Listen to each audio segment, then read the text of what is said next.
আমাদের সমাজে বর্তমান সময়ে অস্থিরতা তৈরি করতেছে আমাদের লামাযহাবী ভাইরা, সালাফি দাবিদার লামাযহাবীরা বলতেছে আল্লাহ বলছেন আর রহমান আরশিস ইসতাওয়া।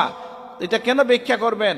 আমরা যখন জিজ্ঞেস করি আল্লাহ বলছেন ও হুয়া মাআকুম আইনামা কুনতুম, তুমি যেখানেই থাকো আল্লাহ সাথে থাকেন, এটার অর্থ কি?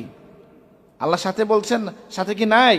আসেন এটা ব্যাখ্যা করতে হয় যে আল্লাহ তার দৃষ্টি দিয়া, তার তাদবীর দিয়ে, আল্লাহ তার ক্ষমতা দিয়ে, তার দৃষ্টির মধ্যে আমরা আসি। বলে এই আয়াত যদি ব্যাখ্যা করা যায় তাহলে আরশের আয়াত ব্যাখ্যা করবেন না কেন? বুঝেন নাই বোধরা? কারণ আল্লাহ আল্লাহু মুস্তাগনিন আনিল আরশ, আল্লাহ আরশ থেকে মুখাপেক্ষী। আরশ যখন ছিল না তখন আল্লাহ ছিলেন কি না?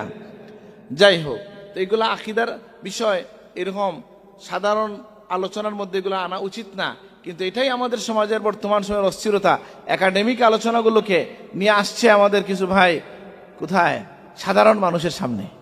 অথচ এই বিষয়টা বুঝতে হইলে একজন মানুষকে কমপক্ষে 12 বছর 18 বছর মাদ্রাসায় না পড়লে সে বুঝতেই পারবে না।